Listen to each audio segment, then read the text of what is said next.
തൃശൂർ പുതുതുരുത്തിയിൽ കടന്നലാക്രമണത്തിൽ 6 പേർക്ക് പരിക്കേറ്റു. പുതുതുരുത്തി മഹിളാ സമാജം അംഗനവാടിയിലാണ് കടന്നലാക്രമണം ഉണ്ടായത്. 5 കുട്ടികൾക്കും ഒരു അംഗനവാടി ജീവനക്കാരിക്കുമാണ് പരിക്കേറ്റത്. അംഗനവാടിയിൽ 7 കുട്ടികളല്ല, 7 കുട്ടികളാണ് ഇപ്പോൾ ഇന്നുണ്ടായിരുന്നത്.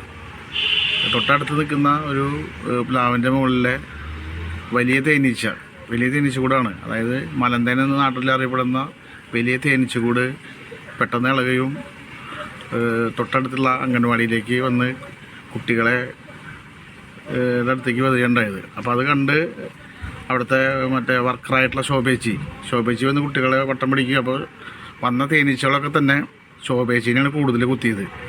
തുടർന്ന് അതറിഞ്ഞ തൊട്ടടുത്തുള്ള ചന്ദ്രേട്ടൻ ഉൾപ്പെടെ നാട്ടുകാർ വന്ന് ടാർപ്പായൊക്കെ ഇട്ടാണ് കുട്ടികളെ അവിടുന്ന് കൊണ്ടുവന്നത്. അപ്പോൾ അതിലൊരു 5 കുട്ടികൾക്ക് ചെറിയ തോതിൽ കുത്ത് ഏറ്റിട്ടുണ്ട്. നടരാജ് പരശുരാം ചേരുന്നു. നടരാജ്, ഈ കുത്തേറ്റവരുടെ അവസ്ഥ എന്താണ്?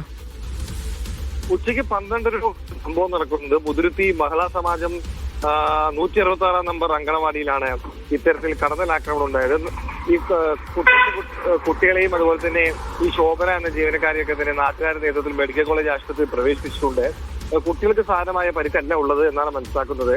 പക്ഷേ അംഗനവാടി ജീവനക്കാരിക്ക് വലിയ രീതിയിൽ പരിക്കേറ്റിട്ടുണ്ട്. ഇവരും ഇപ്പോൾ ചികിത്സയിൽ തുടരുകയാണ്. സമീപത്തെ പറമ്പിലെ പ്ലാവിൻ കൊമ്പിൽ നിന്ന് കടന്നൽ കൂടിളകി അംഗനവാടി പ്രദേശത്തെത്തുകയും അപ്പോൾ ഭക്ഷണം കഴിച്ച് പുറത്തു നിൽക്കുകയായിരുന്ന കുട്ടികളെ ആക്രമിക്കുകയുമായിരുന്നു.